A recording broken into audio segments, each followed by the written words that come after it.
6:30, so I'm going to call the meeting to order. I have to read this for Diane Bucco's application particularly.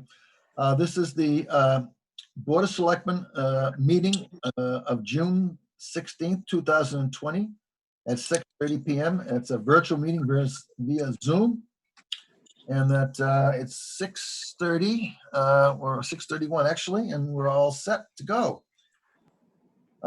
We did not have an executive session today, so we're in the announcement phase, which is apparently assigned to me. The first item in the announcement phase is the FinCom and Advisory Committee scheduling a meeting on Wednesday, June 17th from 6:30 to 8 p.m. for a budget forum on Zoom, so that you can, does everyone have the address where they can call in on that, by the way, Nikki? How are they going to get that? We've posted it on the website in multiple places on the calendar. Okay. And there's the very first post you see when you go to the town website is budget forum, and there's a link directly to the Zoom. Okay. It won't be live on HWCam, but it will be live. People can interact with the committee through Zoom. And it'll be recorded and played back all the way up to town meeting on HWCam. Great. By the way, this does not take the place of the yet to be scheduled annual town FinCom supervisor budget hearing. Town warrant hearing. Excuse me, warrant hearing. Warrant, yeah. Which Anthony, has that been scheduled yet? It has. It's the. Let me look at. Or Nikki, anyone? Let me just look at my calendar. Pretty important meeting. A lot of people used to attend that. July 6th. Yes, thank you, Catherine. July 6th. What's the time of that? 7 p.m. 7 p.m. At the, where is it, a Zoom meeting? Yes, it will be. Okay. So July 6th, in the annual warrant hearing, everything on the warrant is going to be discussed. It's the host is the FinCom and Advisory Committee, and that tune in if you want to ask questions or hear about in more detail what the budget's about and the other warrant articles. I guess the next article is always assigned to me. It's the water ban. That's why you're the water guy. So, to my great surprise, the Water Commission has decided that apparently because of the water flow in the Ipswich River, maybe 10 days ago or so, 12 days ago, that no sprinklers or hand watering, no sprinklers were allowed at all, and only hand watering before 9 a.m. and after 5 p.m. because of apparently the low water level in the Ipswich River. This is the earliest I can ever remember having what I call a phase 2 water ban, and that this is they called it in early June. My good, and I was looking at the forecast this week, and there's no water, no rain scheduled for the rest of this week. So that was quite a surprise. My lawn has already turned brown, so people can't accuse me of, watering my lawn outside of the ban. So anyway, no sprinklers or hand watering between 9 a.m. and 5 p.m. Please adhere to that. We're now requesting, next item is requesting letters of interest for board and committee openings. I'm going to rattle these off, which ones we're looking for. They're all of them. The Affordable Housing Trust, Audit Committee, which is not that popular these days. The Cemetery Commission, which is not that popular either. Community Preservation Committee, which is popular. Conservation Commission, which is somewhat popular. Council on Aging, I'm not sure of. Finance and Advisory Committee. Hamilton Wenham Cultural Council. Hamilton Wenham Joint Rec Committee. Historical Commission. Historic District Commission. Iron Rail Commission. Open Space and Recreation Committee. Veterans Committee, Wenham Connects, Wish Committee, and Zoning Board of Appeals. Some of these are quite popular. So what we're looking for is a letter of interest is saying, I'm available, I'm a Wenham resident, I'd like to join the committee, and here's why. It doesn't have to be a 2-pager, it could be a short thing, and that we will welcome applicants to these committees. Some are popular, some aren't, but we need to fill them all. So we'll be appointing members of these committees later on in the process, probably 6-7 weeks from now, but please get your letters in if you're interested in joining one of these committees. I understand we have a couple of letters in already. for this. That's great. Next, I turn over to Anthony for reports from the town administrator. That's you, Anthony. Yes, thanks, Jack. So as every week, our department heads submit their weekly reports to me. It gets included in one document. It can be found in the TA's report section. Happy to answer any questions, but of course, department heads are all on. So that's it, unless somebody has any questions, Jack. Anthony, I'd just like to comment that if you could pass on my sentiments that I can see the work that goes into each department head's report, and it's well worth it because it helps keep me informed as a selectman who doesn't spend a lot of time with each one of these departments. So I'm very, very appreciative of all the effort that goes into it. I certainly will pass that information on. Thank you, John. Well, before I ask my question, I'll ask Catherine, do you have any questions? I do not, thank you. Well done, however. Pardon me? I think they were well done as well, that's all. Yes, I do too. So I have a question for Anthony and our interim finance director. So I'm going to ask the same question I've asked 3 or 4 times in the past.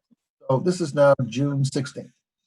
I'm very, very interested in how many people, percentage-wise, did not make their real estate tax payments by June 1st.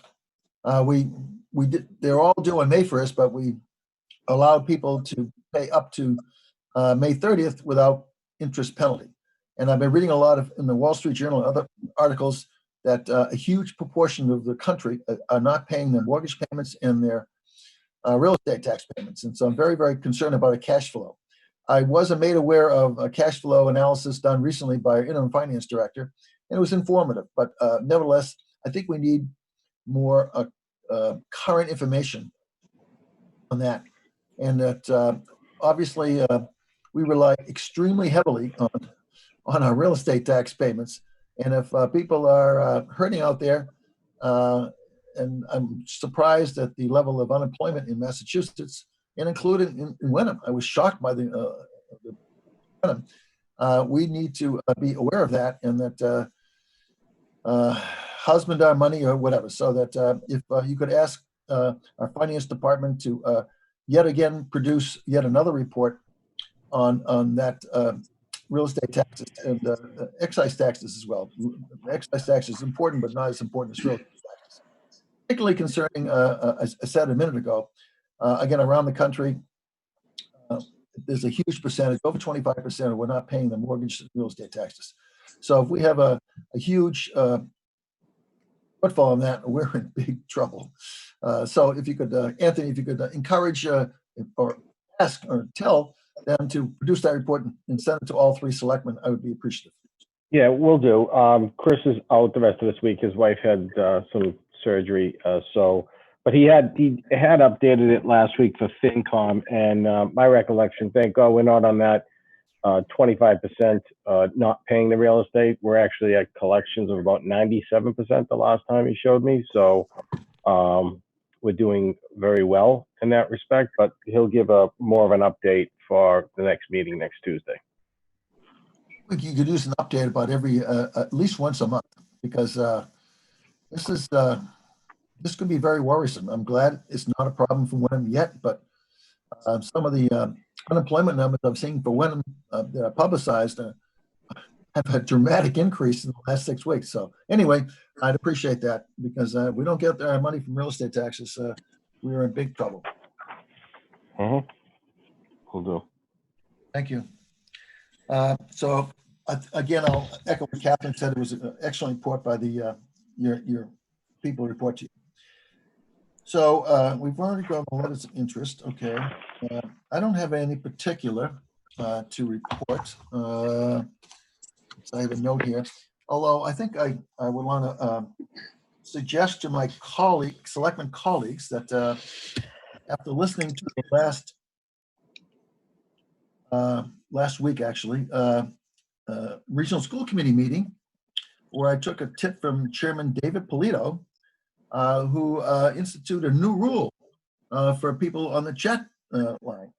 that they could chat away, but the total chat amount is only limited to 3 minutes collectively.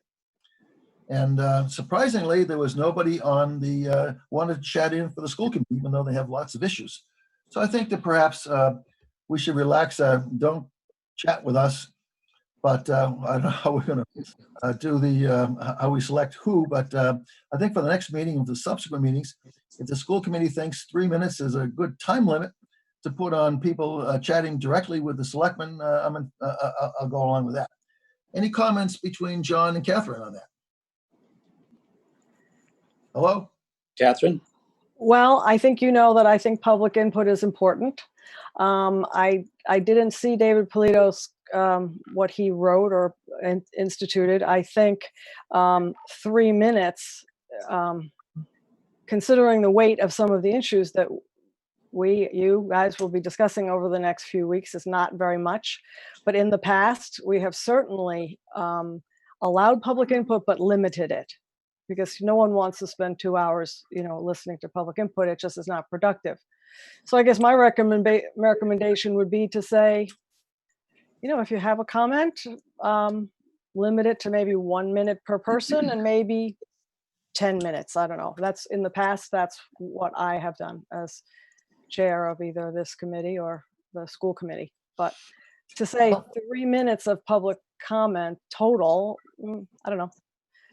I thought that was a little truncated myself, but I'm just repeating with the school committee, and most of those people who wanted to chat with us, 50 or 60 of them were all school committee advocates. And so I was surprised that he, and by the way, no one took him up on his offer. 0 people wanted to chat with the school committee last week in the meeting. So I was kind of surprised at that, since there's so many issues that they're wrestling with difficulty. So I guess I'm not surprised, because when you tell people you don't want to hear from them, you typically don't hear from them. And I know tomorrow night, relative to the school committee, I think it's tomorrow night, they do have a not a public hearing, but an input session, because I believe they're voting well, I hate to say final, but they're voting a budget tomorrow night. So I imagine tomorrow night they will have some input, and I don't think it'll be just limited to 3 minutes, but that's their call. that's his policy and that's their policy. I'm just repeating their policy. Yeah. I'm not commenting one way or the other, whether it's, but I'm commenting that no one took advantage of even the 3 minutes. So next week we'll expand. 3 minutes, it seems a little truncated to me as well. 2.5 hours is not a lot, is way too much. So 5 or 10 minutes seems reasonable, with a cutoff of maybe a minute and a half, something like that. So I intend to liberalize that next week, and that as long as we can handle it with, say 10 minutes, I'm okay with 10 minutes. And that, it can't go on for 2.5 hours, and that because we have to, get on with our business, whatever it's going to be in the next meeting. So that just, lining people up to fire away. So we'll publicize that in our next meeting, which will be next Tuesday. Okay, who's next here? Let's see. I've got the consent agenda, Jack. Yeah, wait a minute. I just want to make sure that new business, no. Oh, yeah, go ahead, John. Sorry, consent agenda, please. Okay. And excuse me, John, before you start, Sure. I'm just looking at the agenda. My agenda says they're minutes of the May 16th, 2020 minutes.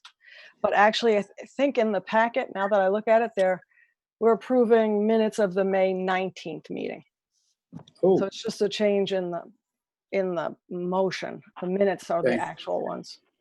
thank you, Catherine. Sure, just saw that. Just piping in, Jack, for a moment on the public input.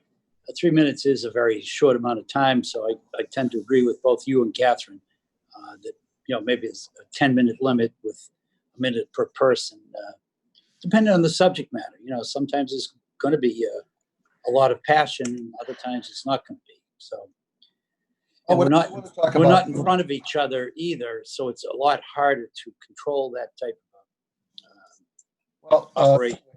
We'll open it up next week, and that I think Catherine suggested 5 to 10. I'll go along with 10. That's fine.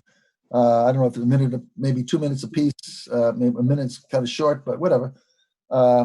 It's certainly more liberal than what the school committee is allowing. So that anyway. Okay. All right. On the consent agenda, I move that the Board of Selectmen vote to approve the consent agenda, including the following open session meeting minutes of May 19th, 2020, and the executive session meeting minutes of May 16th, 2020, which will be held. Do I have a second? Those are both May 19th, John. Oh, they're both 19th. I Oh, okay. think. Sorry, I missed that. A second, Catherine? Yes, I will second it with that correction of they're both May 19th. Yeah, certainly. And I have no comment. No comment? Jack, any comment? No, all in favor? Aye, Catherine, John? yes. Catherine, yes. Yes. Okay, let's see. That was consent agenda, and surprise, surprise, we have the COVID-19 discussion. Mary Beth, I saw you earlier. Are you still there someplace? I am here. Hi, Mary Okay, Beth. Thank you for coming. thank you for Sure. coming. Well, thank you for having me, and good evening to you all. I have a good report for the town of Wenham, which is our confirmed case rate stands still at 19 confirmed. That number has stayed the same since the 25th of May, so that is very good news. And we are now reporting, I think I mentioned this, the last time we met together, the state has changed the way that they're reporting. And so Wenham, we did discuss this at the Board of Health meeting. We have chosen to follow suit. So we are also now reporting probable cases. And again, the probable cases fit into two criteria for us. One criteria is those individuals who had what is called an epidemiologic link, means they were connected with someone who has a confirmed case of COVID-19, and they also had symptoms, but this might have been, say, in March or early April when it was difficult to access testing. So those people are considered probable cases of COVID-19. The other group of individuals who are considered probable cases are those who have had a positive antibody test and had symptoms of the illness. So we have 6 individuals in Wenham who are considered probable cases. The death rate for Wenham has not changed at all. And so it's just 2 individuals whose death has been attributed to COVID-19, which is very unfortunate. Other than that, we are continuing to meet as public health, public safety.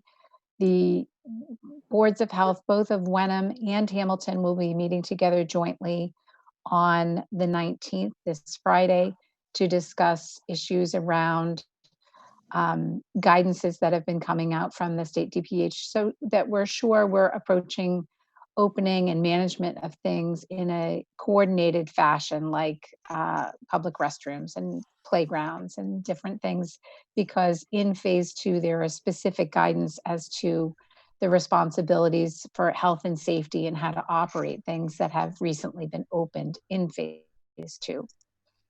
Other than that, I would just encourage all residents to continue the excellent work we're doing for preventive measures. So if there's any confusion, the preventive measures are the frequent hand washing with soap and water or alcohol-based hand sanitizer, social physical distancing one from another of 6 feet, and that includes when you're outside with members not of your own household.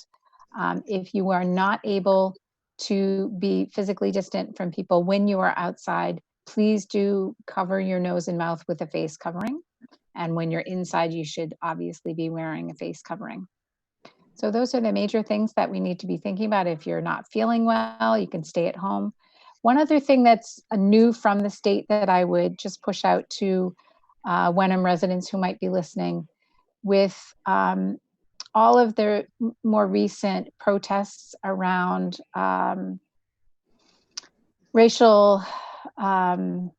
racial issues around the recent murder of George Floyd, the state has offered on tomorrow and the 18th that there are over 50 test sites, as well as CVS test sites for individuals who have attended a large gathering can go and get a COVID test. So the closest ones to our community are the CVS in Danvers and the CVS in Ipswich. And if you go to the mass.gov website, you can find a link.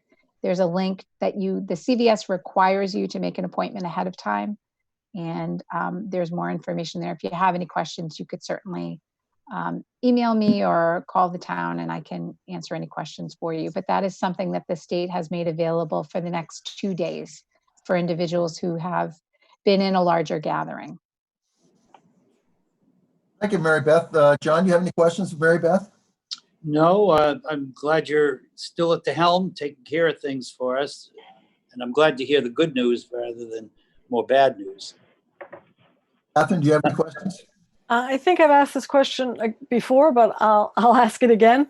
It's the same question, only later. So we see state metrics every day on the DPH website, and they're using, the state, I guess, is using 4 in particular, looking at them from, I guess, the beginning of April, or at this point, May on, and looking, obviously, gauging what they do based on those metrics. They're state metrics. My question for you, Mary Beth, is, and they're all have been decreasing. Is it your impression that Essex County is mirroring these metrics in terms of their trend and just general rates? I mean, I only look at Essex County numbers every once in a while, but does that make sense? I understand your question. I don't have a good answer for that because it's been a little bit of time since I've been following the county data. Mm-hmm. I know that Dr. Ting is also on the call, so I'm going to see if he might have if he's been following it more closely than I.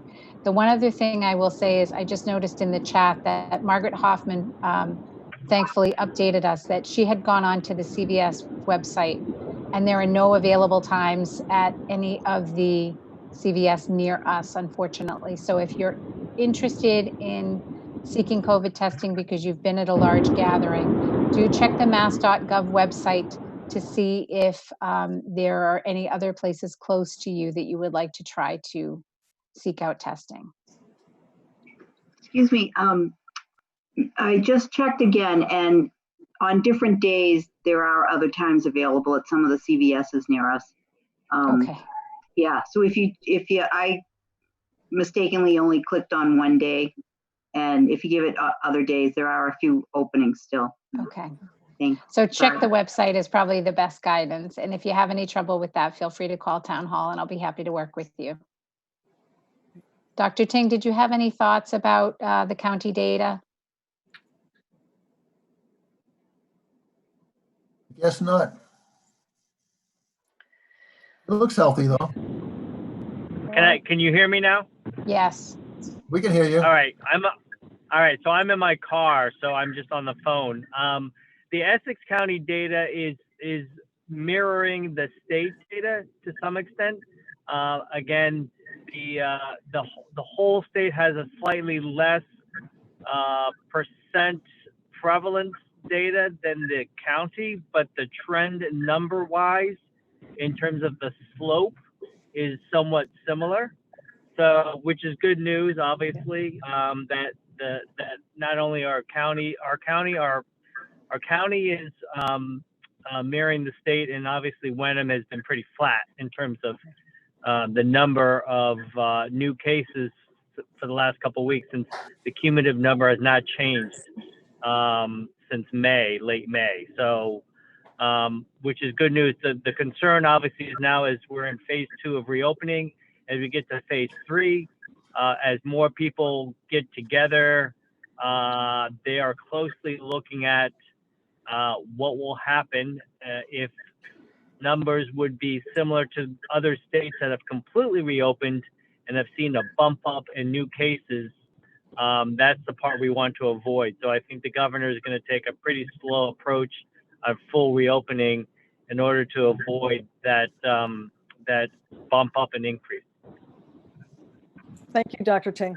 There's so Thank you, much Dr. Ting. movement within the county that I just was interested in something beyond Wenham, which is great. Glad to hear that we're sort of on the same trajectory. Thank you. Thank you, Dr. Ting. So now I have to apologize to Chief Kavanaugh. And Anthony and I were talking about Chief Kavanaugh's desire to update us on the fire truck necessity, and that one of us is supposed to ask him to make a statement, either on my remarks or Anthony's, and we both skipped over it. So Steve Kavanaugh, go ahead. Thank you. Thank you.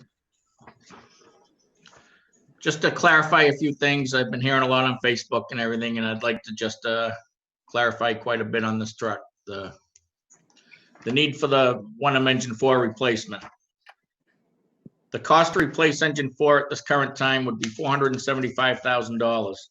To put a hold on this purchase would only raise the cost in the future due to manufacturing increases. In August of 2019, all fire department vehicles were inspected by the state. During the inspection, the inspector found the right side frame of engine 4 with extreme rust, corrosion, and frame separation. There is also body separation due to the weakened frame. The inspector informed me that he will not be inspecting engine 4 next August if it is not fixed and would be put out of service due to safety concerns. The estimated cost of repairing the frame was $175,000, providing no other problems are found while replacing the frame. And unfortunately, on this particular truck, everything is attached to the frame. If other problems are found, that would escalate the cost to repair rather quickly. Engine 4 was built in 1999 and will be 21 years old and has very few years left. And I feel it would be money better spent putting towards new than old. Even if you fixed engine 4, it would still only be good as a reserve truck. People have been asking why the need for 2 pumper trucks and not just one. If the town were to go with only 1 pump, the ISO, Insurance Services Office, rating that is used by the insurance companies to determine premiums for commercial and residential fire insurance will go up. This cost increase would be determined by the ISO and would affect the residential fire insurance premiums. The department's standard response to any fire alarm incident is 2 pumps and a ladder. That's to stay compliant with NFPA, National Fire Protection Association. This is the standard. Again, if this standard is not met, it will affect the ISO rating for fire insurance premiums. When the Wenham Fire Department responds to a fire incident at a home, the first engine will arrive and go just beyond the house and pull multiple hand lines and start attacking the fire with the water in the tank of the engine. The engine pulls just past the house to leave room for the ladder truck to set up venting operations and possible rescues from upper floors.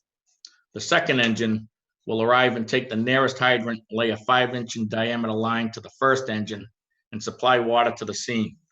With crews in the building and working off the initial tank water, it is extremely important for safety reasons to have the second engine supply water and also pull a secondary hand line to protect the first crews in case there is a failure with the first pump.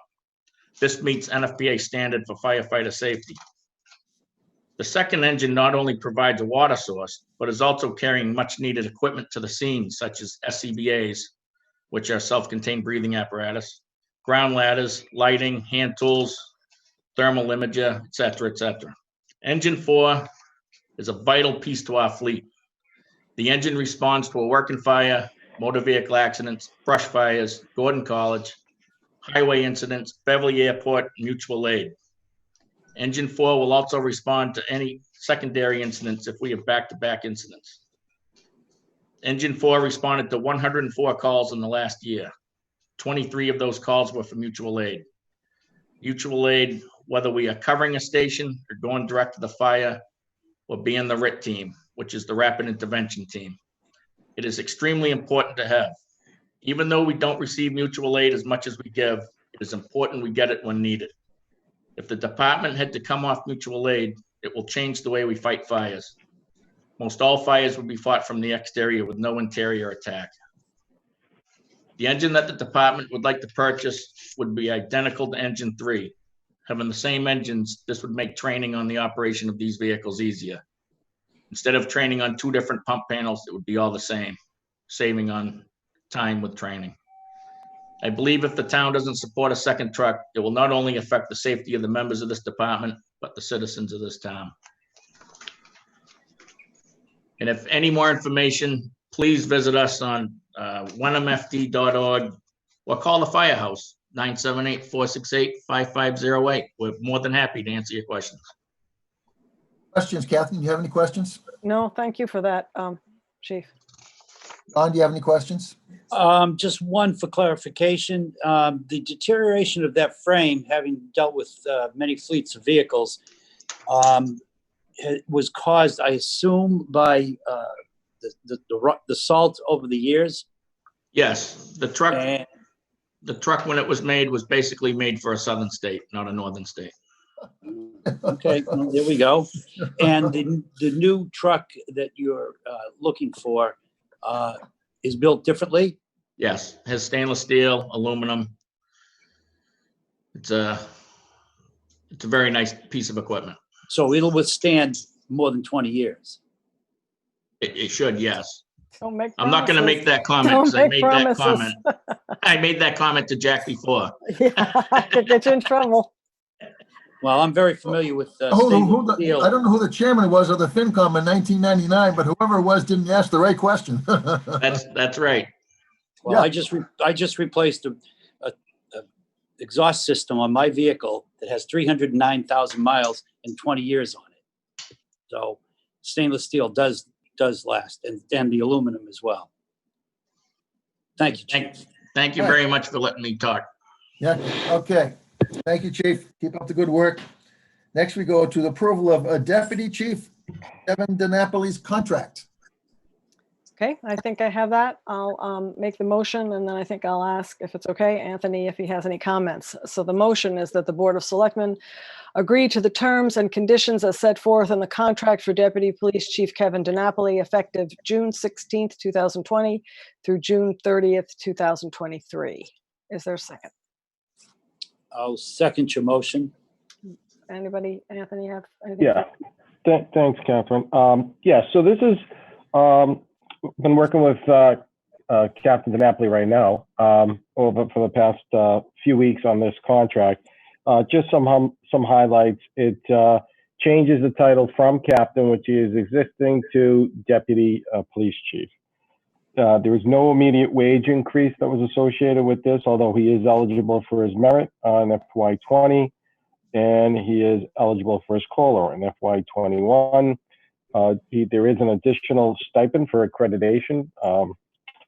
Believe it or not, the department is an accredited police department, but everybody in the police department except Captain Dinapoli was getting a stipend for that. So it was only fair to, and I believe Captain Dinapoli does all the work, or most of the work, I should say, Chief Perkins. I'm sorry, Edamar. There's that, and then the only little minor was we allowed him to carry over an additional week of vacation. Happy to answer any questions, and I know Captain Dinapoli is on I as think the well. listening audience should understand that we had 2 executive sessions reviewing this contract, and that we had extensive discussions on it. And this is a result of those 2 executive sessions, and we were pleased to recommend to the new Deputy Chief Dinapoli the contract. And I will say one other thing, if I may, Jack. What we recognize in the contract too, that Captain Dinapoli was selected as captain really with the intent of finding someone who could be Chief Perkins' replacement. Not that we want Chief Perkins to go anywhere, but he's indicated that he's at the end of his time, and this contract recognizes that barring no crazy situations that might happen, that Deputy Dinapoli would become the Wenham Police Chief. This is Catherine, agenda item. Do you want to say anything else, Catherine? No, well, yes, I guess, having been in the 2 executive sessions, I hope that the captain believes, Captain soon to be Deputy Police Chief feels that it's a fair contract. I, for one, have been very, very, very impressed with the captain's work. And, we get a chance to see it firsthand sometimes. So I appreciate everything that he has done. I'm confident that he will continue to do a good job for the town of Wenham, and I'm happy to give him a new title and put forth this contract. So that's it. I second and third that, and that congratulations, Captain. Do we go around and make this official? Wait a minute, I've got a question. Too late, John, too late. All right, Anthony, you mentioned that the accreditation work is done by the captain. If the voters or the viewers could have a brief overview from the captain as to what that means to the town of Wenham and the department. And when Anthony, you said he was the lead on that, does that mean, Captain, you've done most of the work? Or? Well, Chief Perkins is here. Maybe he wants to talk about the importance of the accreditation, because he was the first police chief in Wenham to get that accreditation. So maybe we'll turn it over to Chief Perkins first, and then Captain Dinapoli. Sure, thank you, Chief. Sure thing. It's absolutely a team effort. It takes the entire department to make it function, but there is one individual in each department that is designated the accreditation manager. It usually is the executive officer, not always, but it has been with us since Captain Toby was the first one as a manager to get us fully accredited. And they do the yeoman's work. They really do. If you could see the amount of files that they're responsible for. But we work as a very good administrative team together. We review the files on a regular basis. The entire department is required to review and acknowledge that they understand each and every policy quarterly. And then the process just continues and repeats itself. We're actually up for accreditation review in the next few months. We've been handpicked by the commission as one of the departments that's going to jump forward and try to keep with our original time scale, which is pretty impressive considering the pandemic that we've been through. And that's going to happen in the next month or so. And that's a huge credit to Kevin. He's done an incredible job. He's incredibly organized, and I'm very confident that we're going to pass with flying colors yet again this year. Chief, I have an additional aspect to the question of accreditation. Given what is going on across the country today, are you anticipating, or are you aware that there may be some accreditation changes, adjustments, given all that's been going on? I'd be amazed if there weren't, but a lot of that has already been happening over the past couple of years. Massachusetts really was ahead of the curve on this. They already increased our bias training, our use of force training. We already have a use of force continuum compliant with what they are recommending most other states change to. So I'm quite sure there will be some changes, but I don't anticipate anything overly dramatic. We have in Massachusetts, through the Accreditation Commission, tried to standardize a lot of the policies that shouldn't differ from agency to agency. And that's what they've been working on for the past 2 or 3 years. And we've adopted most of those. So I don't suspect any hurdles this time. All right, so I assume from your comments then that you're comfortable with the accreditation policy and the training that goes along with it, so that our officers will know how to handle themselves under all conditions. Or best Yes, it's a huge asset. It really is. It holds people accountable, but it also makes them know what's expected of them. And that's equally as important. They train to it. They acknowledge that they train to it. It's all documented. And it really does enhance the department as a whole. It's probably one of the single most important things that we have done in the past and continue to do in the future. And Kevin's picked it up like nothing. He's done an incredibly good job with it. Well, thank you. That's good words to hear. It's comforting to know. Thank you. Catherine, did you make a motion? I can't remember. It's been a while. I did make a motion, and I believe Catherine I Pingree, second. it was seconded. So someone had asked Kevin Dinapoli to make any comments that he wanted to make, and then I think we were ready to vote. All in favor? Catherine, yes. John, I. Jack, yes, congratulations. Captain, Thank you very much, and I thank you everybody for the kind words. And I'm so excited to keep with the town. It's been an incredible 3 years, and working with the professional men and women of the town and the board. And I want to specifically thank Chief Perkins for his professionalism and his mentoring the last 3 years. We work great together, and I really want to thank Anthony too, with how incredibly busy he's been lately with all that's going on in the world and the town, and trying to juggle all the balls to take the time to fit me in and be super professional with me and go back and forth, because it's an arduous process. And with the accreditation, with the times, the way things are going right now, you got to have buy-in, just like the chief said, from all the men and women of the police department. And we wouldn't be able to get through this without everyone, doing their little part to make everybody successful. And the example I always use, it's like, accreditation for a police department, and having these 450 some odd standards of excellence for your police department to adhere to. It's, if you equate it to a hospital, and if your loved one is going into a hospital, do you want that hospital to be accredited with 400 some odd standards of excellence that they have to adhere to on a daily, monthly, yearly time frame? Or do you want them going to a hospital that it does not have those standards? And your police department should be no different. So it's so important. I'm glad to be a part of it, and I'm excited for the future. So thank you again. Thank you, Captain. You've done a great job so far. Keep it up. congratulations. Thank you, Thanks. Chief.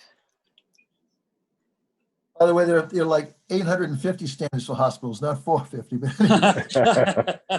But I well know. So that next, John, is up to you. Okay. Police department appointments. We have more than the police department here, but Well, yeah, you're starting off with the police department, then your reserve officers and so forth. yes. Okay. All right. These are all appointments by the Board of Selectmen.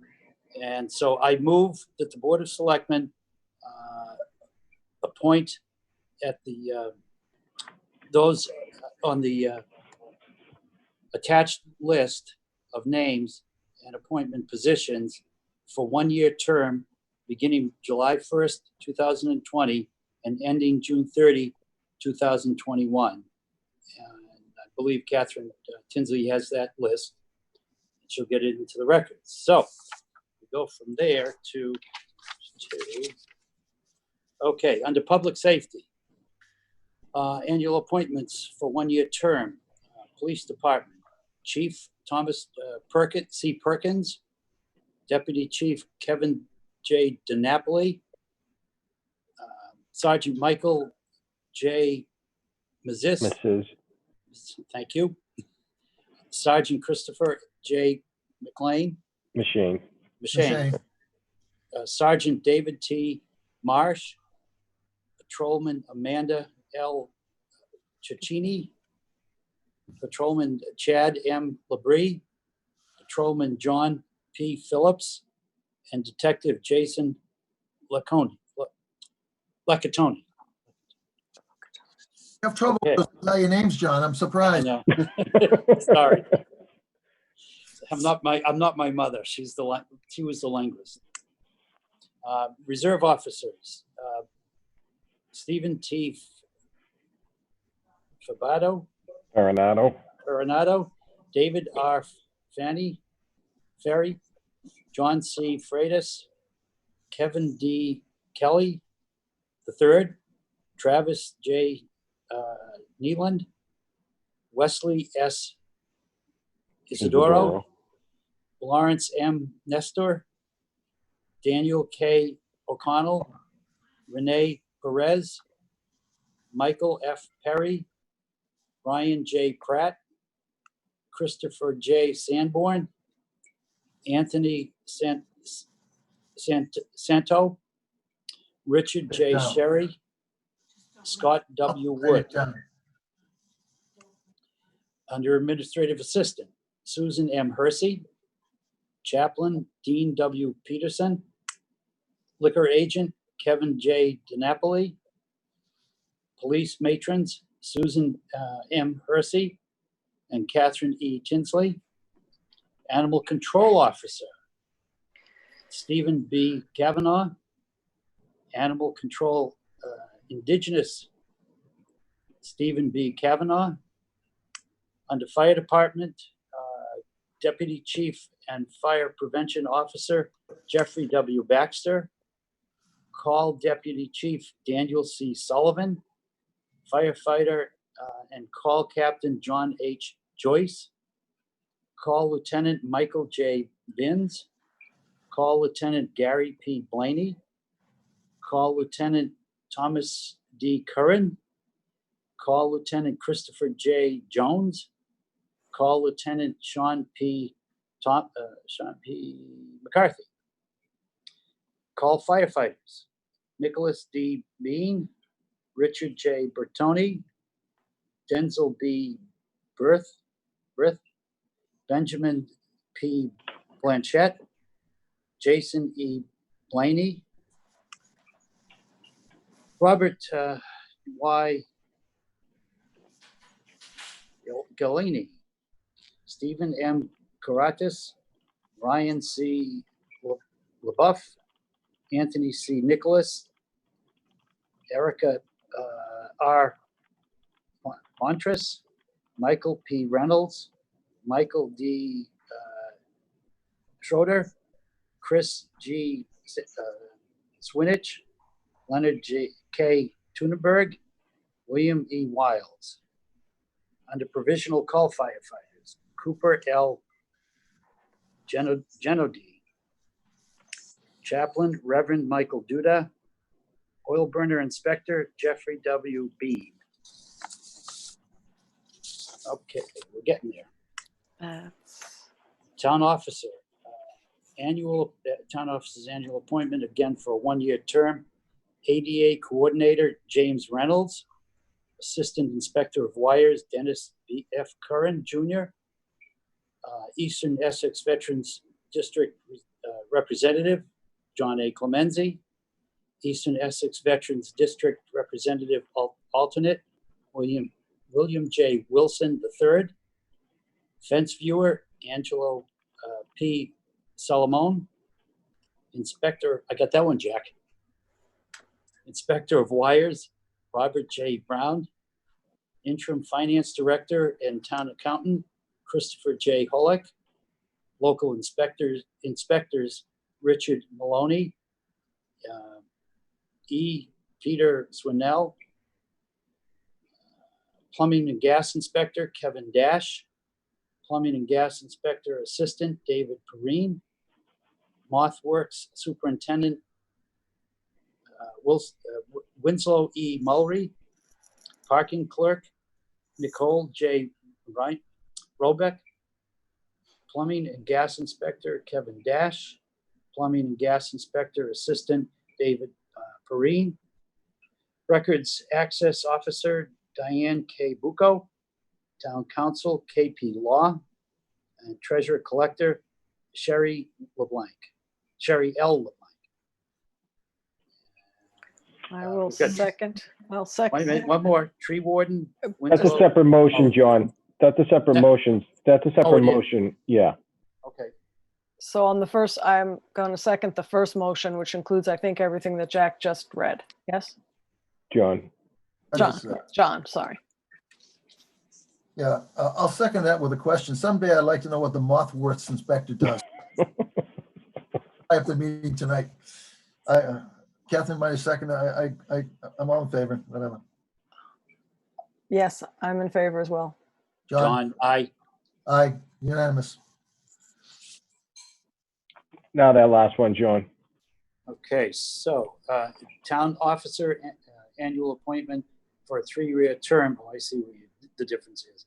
A 3-year term. That is the Tree Warden Winslow E. Mulry. Second. All in favor? Aye. Jack Wilhelm, aye. John, Catherine, yes. aye. Catherine, yes. Good. Thank you. That's it. Good job, John. Yeah, got a couple of them in there. Oh, Anthony, you have to find out what the Mothworks guy does, you know. We go over this every year. I will add that to my list. All right, section E, discussion- Make sure the police chief checks you out thoroughly. Well, that's who I'm going to designate to find out what the moth was. Oh, the inspector. All right, discussion and potential approval regarding annual town meeting, July 11, 2020, location and time. That's me. So a lot of people have given a lot of thought to this, and that we've had survey results that indicate that a lot of people are not comfortable meeting inside, like you usually do, which would be the Bucher Gymnasium. Last year we had 230 people who attended our meeting. There's no way we can have social distancing with 230 people showing up at our annual town meeting at the Bucher Gymnasium. So that leaves outdoors, although there was a recent change in the law that would allow us to have a meeting in another town, to wit, Hamilton. Basically, we've been circling around on the location for the Pingree Park, and that I'd like to turn this over to Anthony to describe why we're choosing Pingree Park and what are the particulars about why we choose to do that and how we're going to keep people safe and social distancing, so on and so forth at Pingree Park. Anthony. Thank you, Jack. Yes, so we looked at, I'm just trying to pull something up on my screen. So we looked at Pingree Park. We looked at the Bucher School. We looked at a couple locations at the Bucher School on the field and also using the COA parking lot. After we evaluated everything, the field at Bucher was some challenges because there's some underground utilities there. So that was a concern. More work. We would have had to call Dig Safe, wait for them. They would have had to mock up everything. The parking lot at using the COA, so we have the asphalt as a floor. That was not quite big enough because the stakes would go out into School Street and we couldn't be blocking access to School Street, and the fire department needs to get those big trucks down there.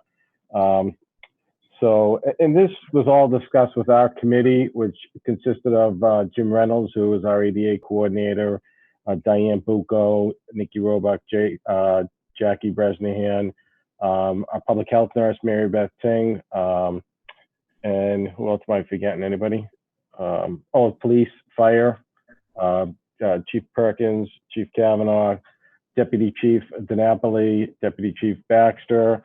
So we really assessed and went through all of the options. And what I have on the screen is roughly where the tent would be at Bucher.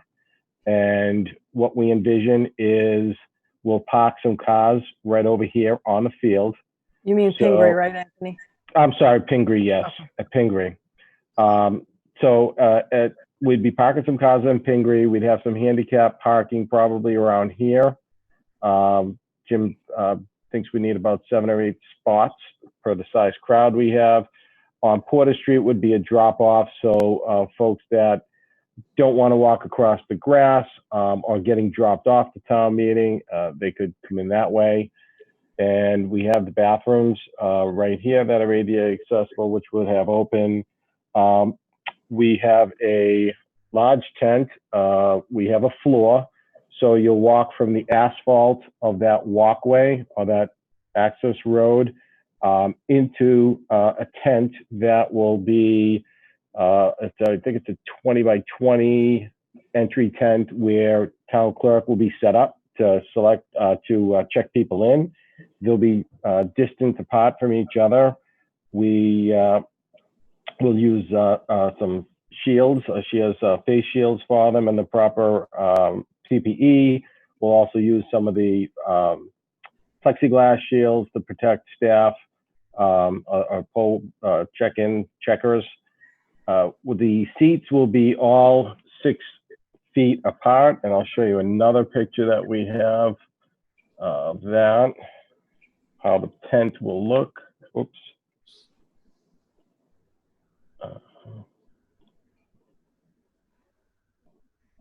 This is an early rendition of the tent, so it's certainly subject to change, but it'll give you an idea. So that 20 by 20 screening room right here will be the road. You'd walk in, it would be ADA accessible because this will have a floor, and actually all underneath the tent will have a floor. The seats are all separated by 6 feet. Up on the front, we'll have FinCom on one side, Board of Selectmen on the other, and the moderator up on a podium. So we will have hand sanitizer. We have face coverings in case folks forget to bring their own. We are asking that everybody have a face covering when going in, which is going to be in 6 feet, just like you going in. When you go to a grocery store, you'll line up the same type of way to go to the screening room to get checked in. And then inside we'll have ushers where we're going to really seat the front to the back. So this way people are not going to have to step over people, even though that there's plenty of space. We want everybody to feel comfortable. So we're going to walk them to the front and separate them across. And we'll have a microphone set up in 3 different locations on that aisle and have them on the front tables. And we are recommending that we do a start time of 9 a.m. July can be warm, so 8 o'clock check-in to start. And team, am I missing anything? That I think that should be everything. Nikki, did I cover everything? That needs to be determined tonight, yes. I believe Yes. so. Yeah. So with that, we're what the motion is looking for is really to just designate Pingree Park and a start time of 9 o'clock a.m. Well done, Anthony. I've tried to test the 9 a.m. time out with a few people that I know, and I don't know that many people, but I think that certainly in the morning, rather than the afternoon, is highly preferable. I had suggestions we move it to 10 as opposed to 9. What do you think about that? Is there a strong preference between 9 and 10? I think what we talked about, so the Board of Health, Public Safety, Public Health, was the earlier we do it, obviously the cooler it is. July can be hot and it can get hot quick. And even though you're underneath the tent, it's still hot. So our thought process was the earlier, the more comfortable it could be for the residents. Catherine, do you have any opinions on that? I guess I've talked to a few people too, and there's a clear preference for the morning versus the afternoon. I think mostly, again, because of the heat and people's activities. I think 9 a.m. is, even though I'm not a morning person particularly, I think 9 a.m. is probably better because it will be cooler and it just gives us a little bit of wiggle room, to just get out of there before it starts to get really warm. So I think people can manage 9 o'clock. Hamilton does 9 and they seem to manage. John, do you have any opinions on that? I guess a couple questions. First of all, Anthony, I'm quite impressed with the arrangement and tent setup. From what I can see, the dimensions and so forth are quite good. Now, the location, I'm very familiar with the field, but is this going to impose on any of the 3 ball fields? We would actually keep the park closed for the morning, John. Well, I assume yeah. that, but it does overlap some of the ball fields as well. Just the outfield it would be left field of the Babe Ruth Diamond. Okay. Right after that, right after shortstop, right in that area is where the tent would start up. All right. My primary concerns are people's safety and comfort, so that they feel comfortable coming and being there and getting through our town business, because we need the input from the boss, from the voters. Yeah. And John, just to jump in, that was the closest we could get the tent to the bathrooms too, because we couldn't go on the infield because of the mound. The floor wouldn't work, so that's why we selected that spot. All right, that was the next question. So there'll be bathroom arrangements. Yes. Okay, and then is this going to be on the ground or is there a floor to it? There'll be a hard floor. There will? Yeah. Very good. Okay, so there'll be very, very unlikely for anybody to have a problem foot-wise. They shouldn't. It's walking from the asphalt right to the floor of the tent. So the Okay. chairs won't sink in, and nobody, some concerns where if it was rainy or something and, or it rained before that week and the ground was soft. Right now it's dry, obviously, so it's hard as a rock. But Yep. yeah, but you had to have a floor for handicap accessibility. All right, and then maybe the last question. I assume if you're going to have a 9 o'clock start time, there's going to be a lot of work the night before to get set up and prepared with the stations and so forth. Yeah, ideally, we had talked about it. I'd like to see them set the tent up by Thursday, so it would allow us to do our walkthroughs on Friday, sound test on Friday. And then, obviously we'd have to keep an officer there just on a detail, but that's fine, just to watch over it until Saturday morning. Okay. All right. I'm pleased with what I've seen so far. So thank you so much, all of you. Yeah, the team really worked hard on this. All of them really contributed so much to putting this plan together, just as they did with the annual election, which I think is a great plan that we went over today too. Town meeting can be challenging enough just as a town meeting. Then when you got to do a camping out town meeting, that's quite a new dimension. Thank you, John. I know we're going to talk in a minute about truncating the annual town meeting for spring, but the object would be to truncate the meeting so that people are out of there in less than an hour and a half, right, Anthony? That's the goal. You want to enjoy that nice sunny Saturday afternoon. So we're going to be talking about what we're going to be putting on the agenda for the morning and what we're going to postpone for a town meeting in the fall. But we don't want people to think they're going to be there for 3 or 4 hours. So I think okay. We're looking for less than an hour and a half run time between 9 and say 10:30. Hopefully that people won't be put off by. Sometimes we're going to have a very long town meeting. Hopefully we're not going to do that, but we're going to be talking about that at the very next agenda item. So that sounds good. Sounds good to me. And thank you for all the work you put into it, and as well as the committee. And that hats off to that committee. Thank you. Most of them are here, and I'll pass on that message. Thank you, Jack. All we need is just a motion on that. So we can move to the next item. And I move that we have our annual town meeting on July 11th, 2020 at 9 a.m. in the morning as described. Pingree Park. Pingree Park. I'll second your motion. Oh. Go ahead, John. It's okay. I'll second that motion. All in favor, Catherine? Catherine, yes. John, yes. Jack, yes. Approved unanimously. We should say prayers the night before too. Okay. Okay. Next, we have a vote to reopen the warrant to amend potentially postpone articles and close the warrant. Anthony, you want to walk us through that? Yes. So the first thing we need to do, because the Board of Selectmen already closed the warrant, is take a motion to, let me shut this for a second, is to open that warrant back up. And then we'll get into some talking about what our thoughts are with some of the articles. So that'd be motion number 1. We're going to have something on the screen in a minute. For the motion, I can put it up. Hold on. No, we don't always see is your face. I mean, yeah, but I just want to take one at a time. So I just want to open the warrant, then we'll go through the warrant articles. That's the first step, is to open the warrant. Didn't we just do that?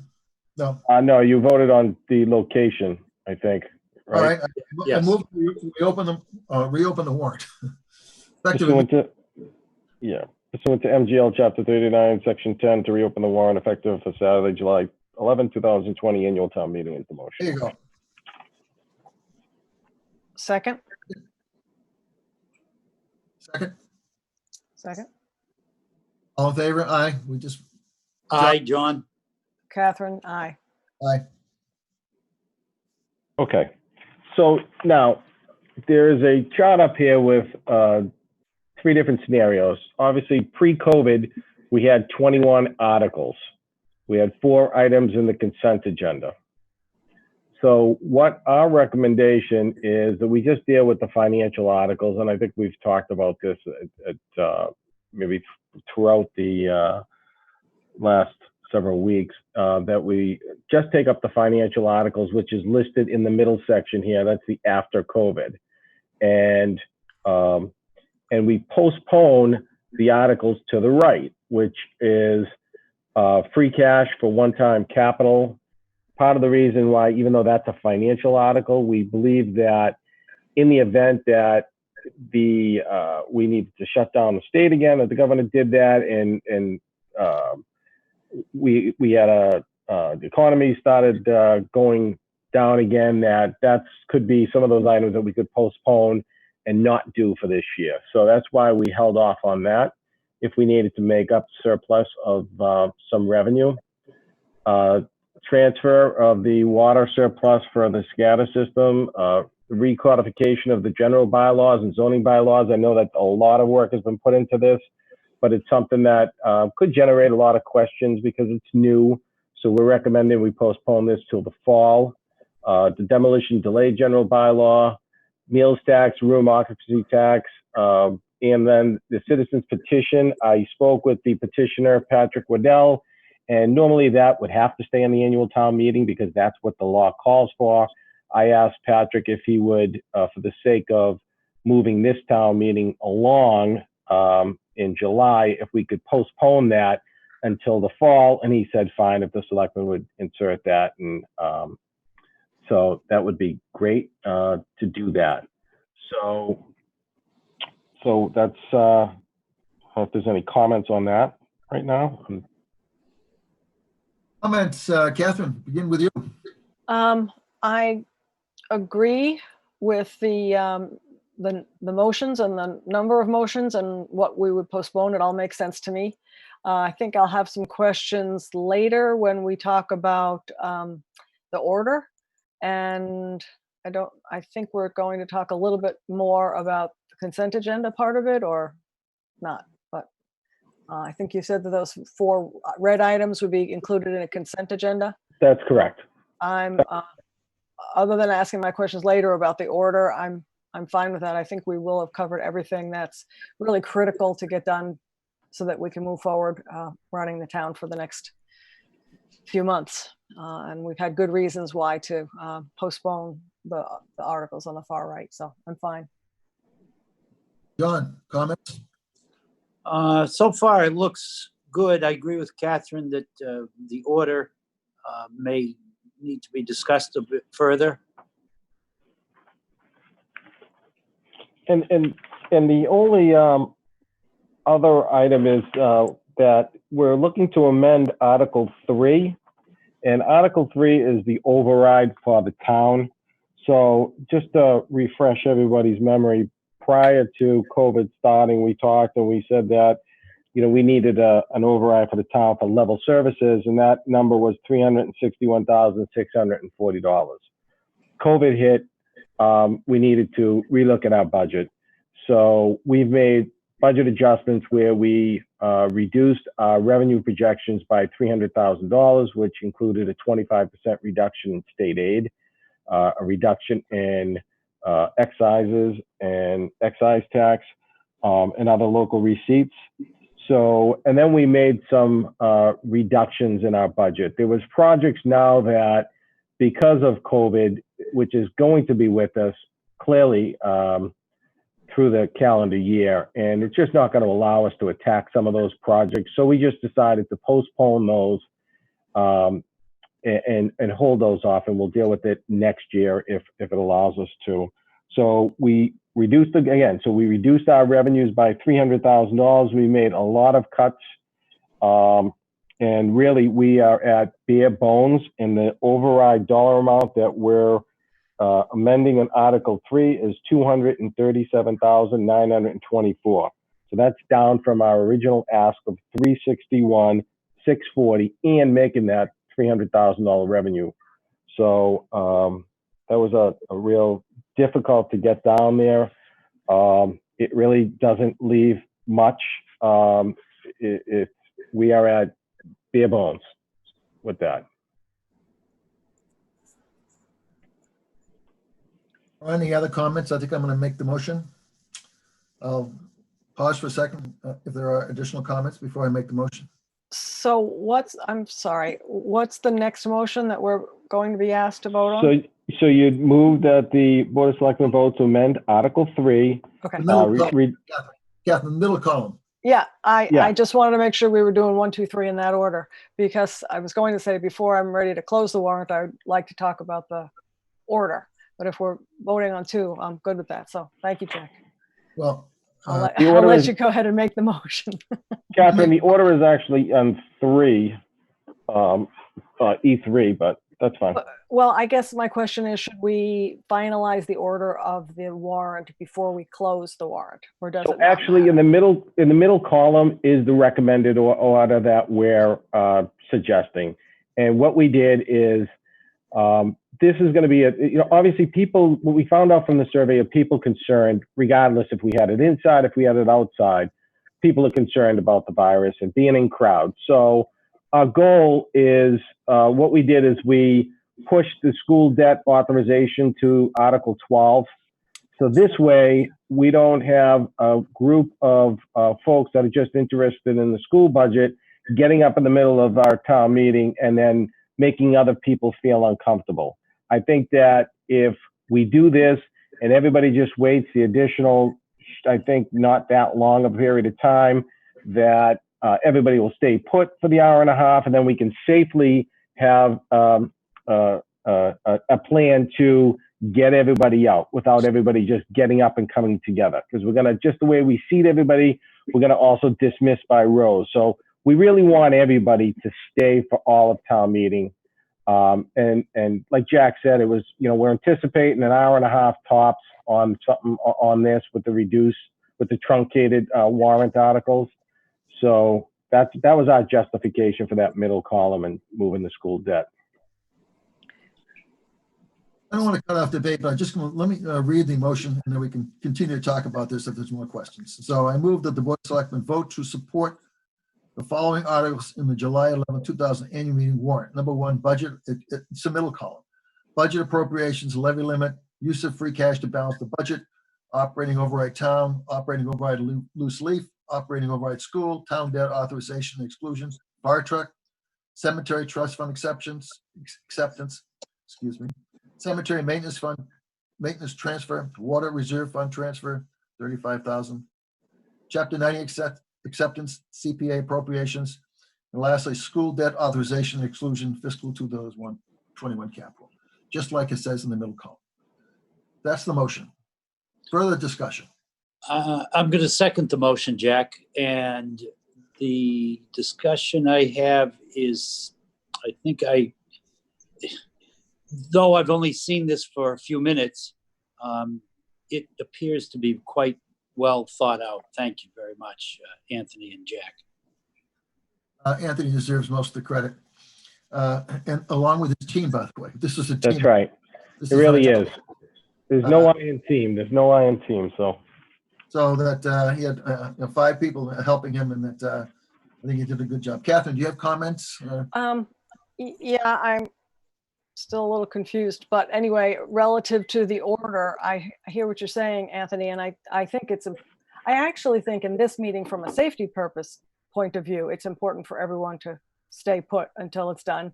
And I might suggest that might be something that the moderator actually speaks to. I Good can't point. tell her, but I think it would be a good thing for people to note to people that it is going to be not only disruptive, but perhaps compromise people's safety if any group, school or any other group, decides to get up in the middle. But I guess I'm still a little, I think if we're talking about schools, just for instance, and we're talking about people who would be there to vote for the school issues, I think there might be more people interested in the school override than in the school debt authorization. So I guess the rationale is that put something, for the schools on at the end so that people will stay the entire time. I agree. Yep, we can reverse that. I totally agree. But There's no sense in putting the school debt authorization exclusion and that without doing that. The school override is a more important issue than anything else there, probably. So flip those. Just flip those two. I No, no, actually not would say really. keep them together. Keep them together, right, keep them together. So how about if you want to move up the CPA appropriations and put them as 11 and 12 so we can keep people in the, Yeah, in their CPA seats? is not gonna be, 11, 5 should be 11 and 12 should stay it is. I'm speaking for Catherine. Go ahead, Catherine, No, I think you're speaking what I'm trying to say. The flip side of that, having been through this a couple of times, is that if we do put the 2 school issues at the end, we need to be aware of the fact and careful of the fact that people may just not come until the end.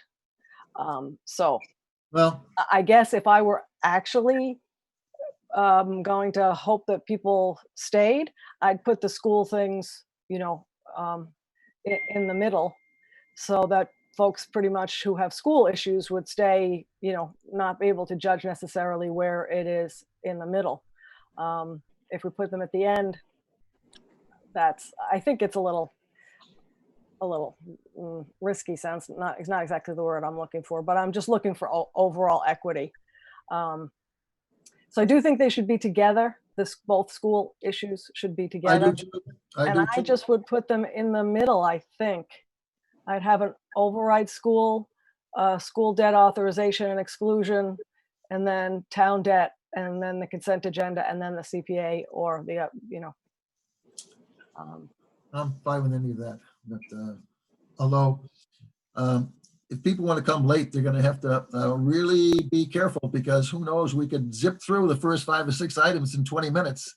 And so that they might miss it all out if they try to show up around 9:45. Who knows? Anyway, I don't know. It's, we don't really know who's going to come when, who's going to come, period.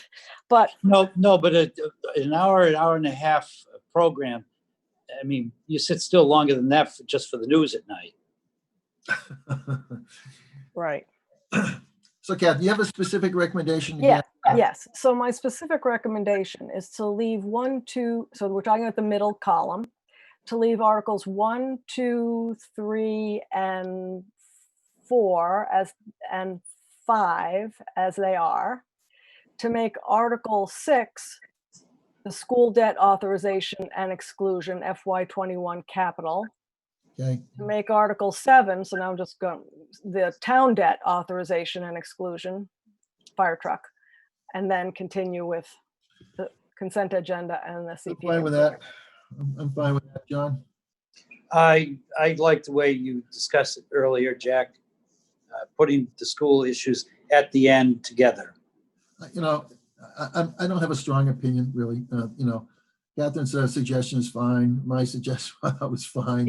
I think the goal, everybody has the same goal, is that if we just keep everybody in their seats and just work together for this town meeting and just hang in there for the hour and a half, then it's a moot point, but that's really Right. what we're trying to do. And we can make that announcement and make that part of the moderator's script to explain that. Well, that's always been the concern by the moderator.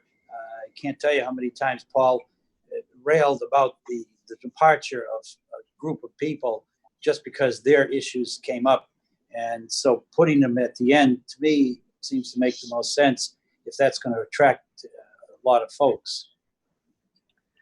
I don't really have a strong opinion. My strongest opinion is that the 2 school articles, I think, ought to be together just from a coherence and flow point of view, whether they're in the middle or at the end. I think it's going to be really important that people not get up and walk out no matter when they are. I totally agree. Totally agree. Does the consent agenda items come first at town meeting? Sure. Yeah. Yeah, so what if it was 6 and 11 for the schools? This way the fire truck could stay before it. So it'd be, fire truck would be 5, and then the school override, and then the school debt authorization and the CPA appropriations would be the last one. Yeah. I'm fine with any Yeah, of those. and so you're suggesting the consent agenda at the very beginning? Yeah, so when you start town meeting, we just go whip through the consent agenda, breeze through that. Yes. Yeah, Right. I'm okay with that. And that is Right. the red, you're talking about, that is the red? The red, yes, John, the red, yeah, in the box, or almost Yeah. the box, Okay. And we should get the consent agenda out of the way. Right. yeah. Yep, put that right up top, sure.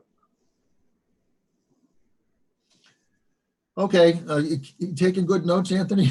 Yeah, I got it. So fire truck, 6 becomes 5, 5 becomes 6, 12 becomes 11, 11 becomes 12. I got it. Yeah, 15 becomes 14. Right.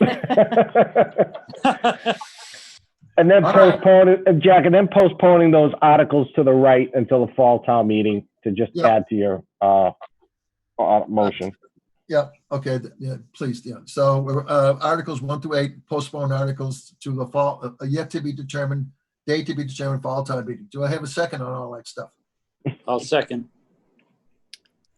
Other- Okay. I'm sorry to be obtuse. At this point, we're voting to do what? To we're doing- change the order? Two things. One, we reorganized the middle column along Yep. the we just discussed. And Yep. on the third column, we're voting to postpone those articles from 1 through 8 to a fall town meeting yet to be determined for the date. Okay, And you did the order too, Catherine, yes. So we actually did the next item too, yeah. right. Which will, well, I'll tell you what I think we're left with afterwards. But yeah, so I understand. Okay. I'm looking for your second. Oh, second. All- Catherine, second. Aye. John? Aye. Catherine? Aye. Okay, post unanimously. Good. Now we just need the motion to close the warrant and Can we go back a second? Because I don't think that we voted to amend Article 3, the override article. well, Jack started that by saying, I thought he did, by saying when he was reading it. I don't know, maybe Catherine Tinsley can correct. Because then I explained the number. Catherine, did you get that? I think Catherine had to leave. Oh, She must have had some kind of an emergency. So I think. So anyway, I know that we voted to reopen the warrant, and I know we voted to make the changes, the order, and postpone things. And we talked about amending Article 3, but just to be sure, could we just add that in? You Yeah, did not vote on amending Article 3. Didn't, You did not vote on that yet. no. Moved into the schedule, the order, so that they do need to vote on Article 3's amendment. So you want me to read what I think a motion is, then somebody can Yep. correct it? All right. So move the Board of Selectmen vote to amend Article 3, reducing the override amount from 361,640 to 237,924, and postpone Articles 1 through 8 on the right side as listed on the spreadsheet. And organize the articles in the following way: the levy limit budget, free cash balance to balance the budget, override for the town, override loose leaf pickup, fire truck debt authorization, override school debt authorization and exclusion, and finally CPA appropriations. okay? So move that. It's a revised motion. Do I hear a second? Second, John. Jack, you made that motion, right? Yeah. I read it. think- Do you? Yeah. Or I'm So- happy to make it if we All don't right. want the chair to make a somebody motion. just somebody so moved So that. so moved. So we don't have the chair making motions. So moved. What Anthony All right, said. I'll second it. All in favor? Aye. Aye, John. Aye, Catherine. Aye, Jack. Oh, good. Okay. One more motion. That was a Well, good wow. job. What did we miss? I like the way you Clo- whispered. Close the warrant. Oh, okay. All right. If somebody Well, I has move that the- up. Do you have that, Jack? If not, I have that motion. Go ahead.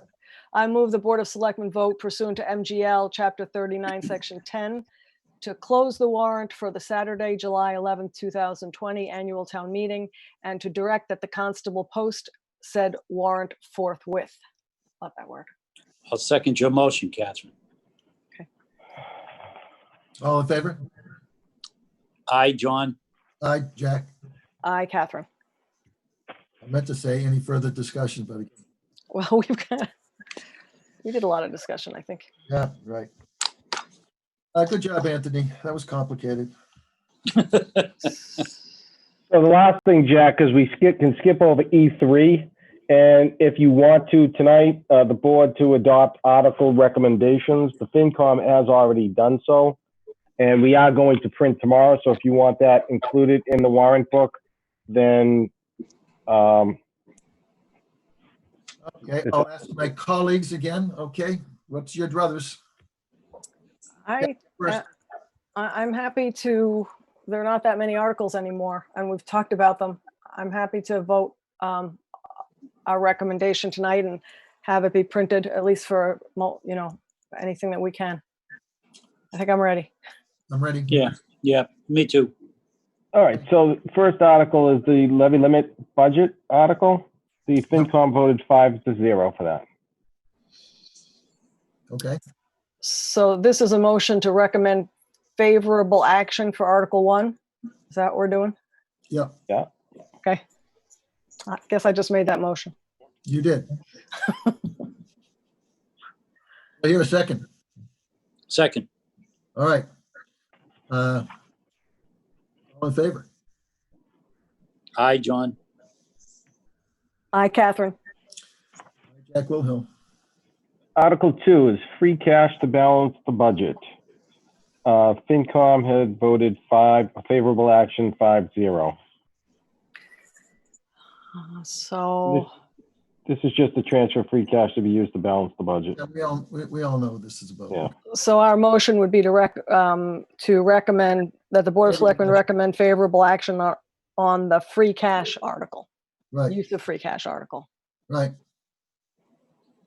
Nothing. Okay. Yes. John, Yes, John. Jack Wilhelm, yes. Unanimous. Article 3 is the town override article. It's to see if the town will vote to raise and appropriate an additional sum of $237,924 for the purpose of funding the portion of the town's annual operating budget for the fiscal year beginning July 1st, 2020, provided, however, that the vote taken hereunder shall be expressly contingent upon approval of the voters at the election of Proposition 2.5, so-called override, allowing the town to raise the funds appropriated hereunder under the limits established by MGL Chapter 59, Section 21C, or take any action relative thereof. Anthony, can't FinCom you voted speak a little 5-0. faster? Can't you speak a little faster? I was trying to move it along for you, Jack. Okay, we're gonna switch to John. John, what do you say? Number 3. Aye. Yes, I agree. Catherine? I agree that we should recommend favorable action on Article 3, which is the town override. I agree too. It's unanimous. Okay, Article 4 is, obviously this was contingent on Article 3 passing. It's the override for the loose leaf pickup. Okay, we're gonna start with Catherine. I'm gonna go back and forth. Pre-COVID, it's like, PC. Even at that time, I felt it was very important that this particular override be contingent upon the other override passing. That was my position then. Today, I think when I think of the world and the town and the potential issues that the towns and the schools may be having, I'm having a little bit of a hard time recommending an override for a loose leaf pickup. I mean, the article's there, people could vote on it, but I'm just having a little trouble recommending it. FinCom was 0-5. Sorry, I didn't mention that to you, board. Okay. So that's just my opinion. John? Oh, 5 against, did you say? 5 Yeah. against, John. Yeah, no favorable action on this one by FinCom. I'm not in favor of it, no. Well, I'm a little conflicted. I think that none of my neighbors were ever going to talk to me again. You're not used to that yet, John? I am. I'm telling you, the only question, other than right now with the school votes and all that stuff like that, the only question I get is, when is the truck going to go by and pick up the loose? And if we didn't have that, there's going to be a lot of angry people. But I understand the fiscal constraints, and that I'm telling you, it's more important. People are going to be more interested in that vote than almost any other vote. So I'll go on with my other 2 colleagues in the FinCom and say I'll vote against it. And hopefully I won't be ridden out of town by my neighbors. And that, If they really want it and they voted in at town meeting, we do it. That's the long and the short of it. well, I'm going to ask a question. I mean, is it just me who gets all of these calls in the fall about pickup? I mean, I get a lot of calls about loose leaf pickup. When are they coming? Are they going to do it this year? And how come the truck? I think it Catherine, is. John? I do think it's a hot topic. But I think, again, given this year and this situation in the world of priorities, it's not, we're still talking bagged pickup. Am I correct on that, Anthony? Yeah, you're correct. You are correct. It seems so frivolous. It seems so frivolous. Yeah. That's what I'm having trouble with. Yes, we will hear from people. Anyway, it's unanimous. I think we just voted unanimously to vote 0. Okay. All right, the next article is the fire truck. It's the town debt authorization exclusion for the fire truck. It's to go out and borrow $475 to purchase the engine 3, I believe, as the fire chief so eloquently said earlier tonight. The FinCom voted 4-0 favorable action. Sorry. Just to move this along on the fire truck, I would recommend that the BOS recommend favorable action on the debt exclusion for the fire truck. John? I agree. Yes. I agree as well. It's unanimous. We're all in favor. All in favor? All right. Yes, Catherine, yes. All right. Article 5 is the next one is the override for the regional school district's annual operating budget. To see vote, the town will vote to appropriate an additional sum of $723,722 for the purposes of funding a portion of the town's annual assessment for the Hamilton Wenham Regional School District budget for the fiscal year beginning July 1st, 2021, provided, however, that the vote taken hereunder shall be expressly contingent upon approval by the voters at the election of a Proposition 2.5 so-called override, allowing the town to raise the funds appropriated hereunder outside the limits established by Mass General Law, Chapter 59, Section 21C, or take any action relative thereto. The FinCom voted 3-2 favorable action.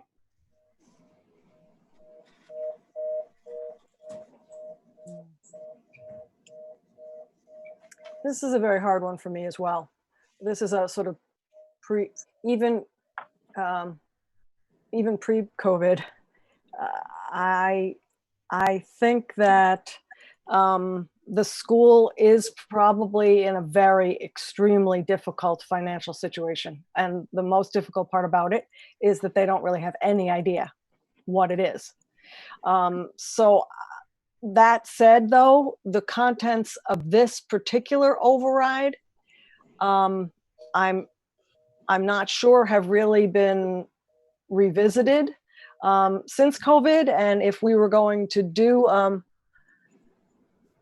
override for the schools, I wonder if there would be different things on it now. And I know that the school committee I think I know that the school committee is doing a vote tomorrow. So, Catherine, can I add to this question, to your statement too, is that when I talked about that the town, we needed to adjust our revenues, we did that and we reduced $300,000. And although the school is 54 or 55% of our budget, the town ate that $300,000. We made all the reductions. We didn't split that with the school. And I just want to point that out because that's an important for the voters to know that the town really picked up that whole reduction in revenue, because we did see a reduction in revenue because of COVID-19. The difficult part is I do think the school is going to need some additional money. I'm just not sure and it's going to be for COVID related changes. Some of them may be for everything from furniture to curriculum. And I would hesitate to recommend this override in view of everything else that they may need. Anyway, that's my thinking on that.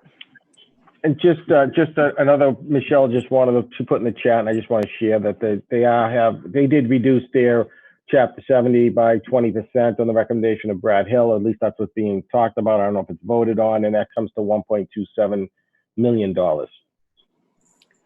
So the school district has, or is talking about reducing their sort of, their budget in general based on revenue reductions that they're anticipating. Is that what you're saying? I think that's a true statement. Yeah, So they they a have vote was made- taken. Michelle said a vote was taken, so I assume that, Michelle, correct me if I'm wrong, that you did vote to reduce the budget by $1.27 million. Anthony, I can answer the question because I've been watching all the school committee meetings. What they did, they had two meetings in this, and one was, I won't say disjointed, but a lot of people had a lot of opinions about music and this and that and the other thing. And so what they did was say, all right, we're not going to cut specific programs at this time. That was when they voted. But they did vote to cut, I think it was unanimous, $1,274,000 as a result of the anticipated 20% reduction in state aid. But they didn't allocate how that would $1,274,000 is going to be actually what programs or services are going to be cut. They left that to a later date, which is still, they haven't done. So, but in order to satisfy, because one of the complaints I had is they hadn't actually come up with a budget yet. So they, in order to have a legitimate budget, they thought they had anyway, to make that, and they did. And that, so I think they're probably waiting for the state to say, okay, it really is 20%, and we're right on the button with 1,274,000. Oh, it's higher or lower or whatever. So that I think that's what they're waiting for. But I'm not going to speak to them. And there'll be a meeting tomorrow night, I guess. I don't know if they're going to take this up or not, but at least Michelle did put in the chat, Jack, that you are correct, and it will be voted tomorrow at tomorrow's meeting. okay. So, but they did to reduce their overall budget. They just haven't allocated that 1,274,000 to specific programs, which is a very difficult thing for them to do. I understand. I watched it, and there was a lot of angst over which ones, and that it's going to be a difficult decision to make. But they have to move forward, and that right. I guess they're going to do it tomorrow night, from what you just said. But that doesn't affect the town budget at all. I mean, this is state aid they're not going to get, they're anticipated not going to get. So that's different than this override. So I feel like there are still, in retrospect, there are still some moving parts with the schools, and we haven't heard the whole story yet. In fairness to them, personally, I would like to wait to make a recommendation on that until town meeting or closer to town meeting, at which point I think all of the votes will have happened and we'll understand better.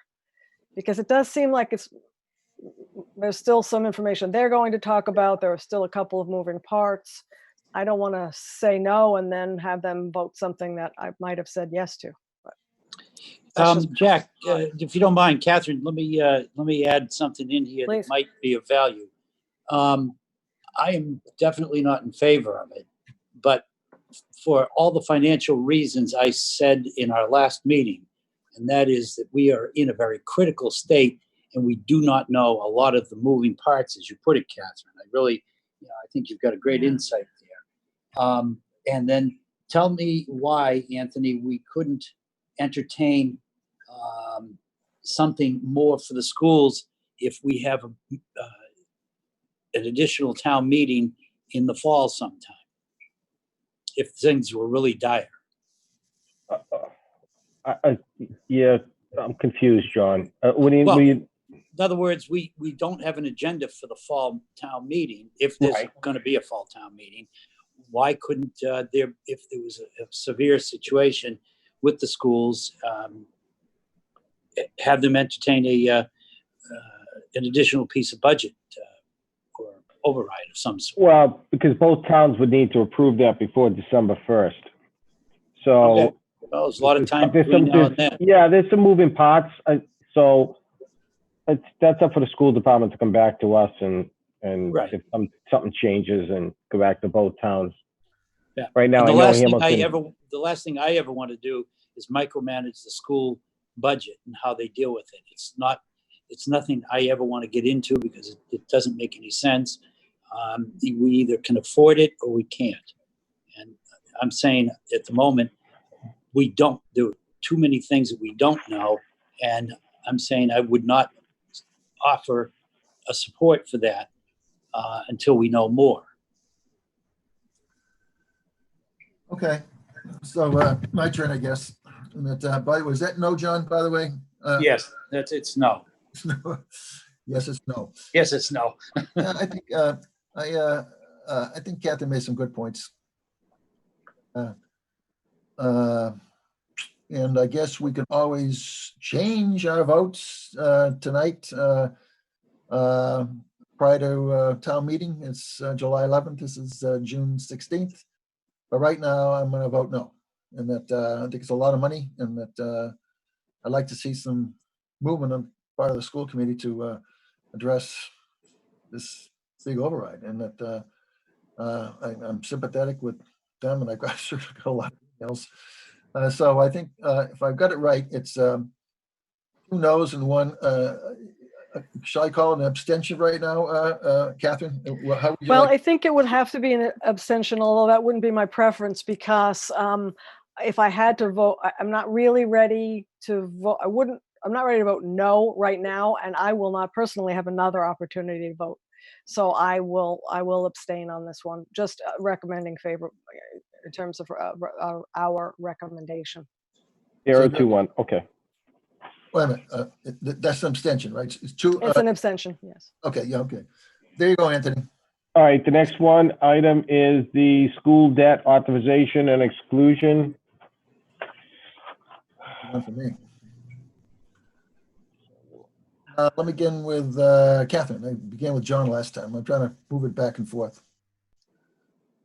I call this the kitchen sink article. Again, I'm sure that the school district is wishing that they didn't have to allocate this money quite as granularly as they do, because I'm sure they're going to need $1 million, but I'm not sure it's going to be for the sidewalk, athletic campus improvement project, or whatever those specific things are. So I think relative to the schools, I'm in the same place I was before. I know there's like another, month or so until the town meeting, and they may discuss things up until that time. And since I, won't be able to vote, I'm going to abstain on this one as well, even though I don't feel strongly one way or the other. I just feel like there's more information that I'm not going to have access to. Yeah. Before I ask John, by the way, how did the FinCom vote on this, Anthony? Oh, sure. Don't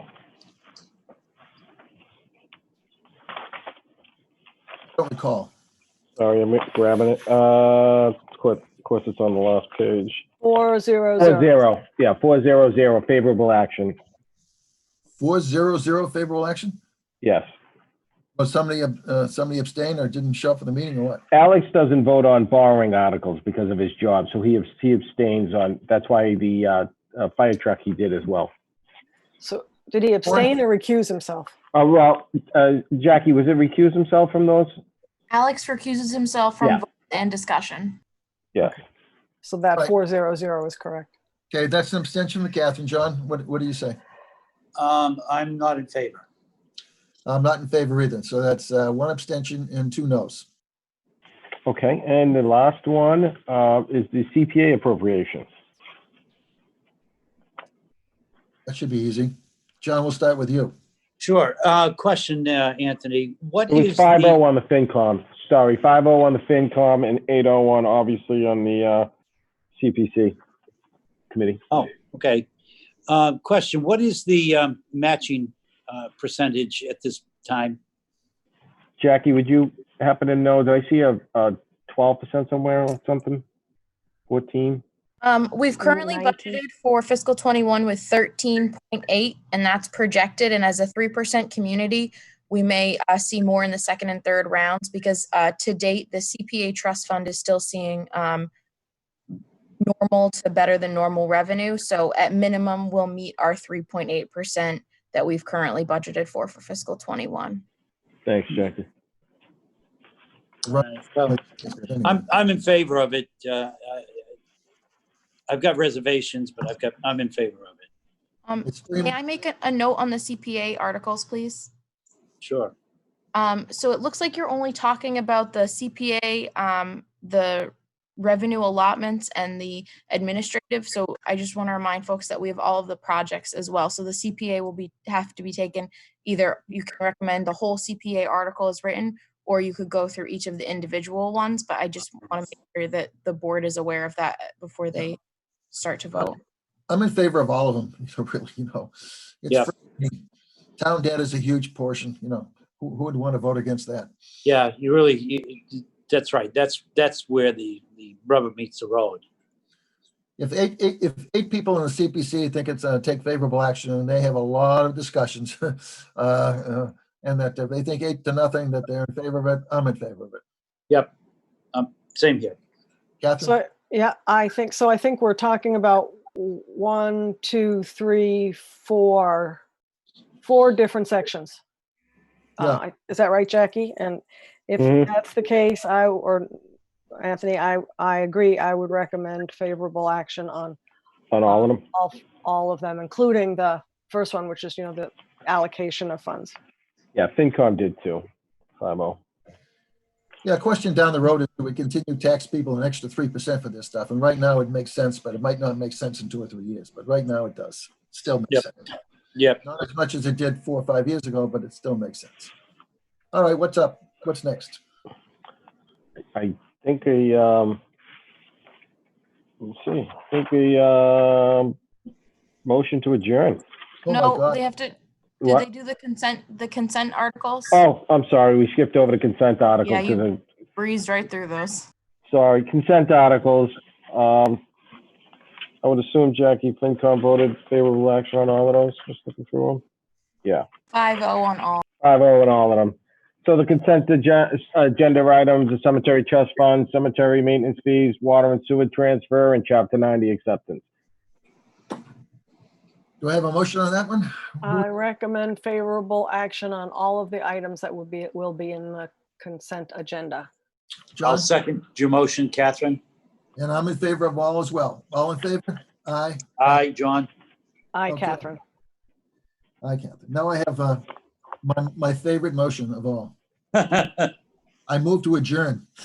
At 8:18. So moved. I'm sweating. All in favor? Yes, Catherine. Aye. Yes, John. John. Okay, good job, Anthony. Good job, Mike. Thank you, folks. I hope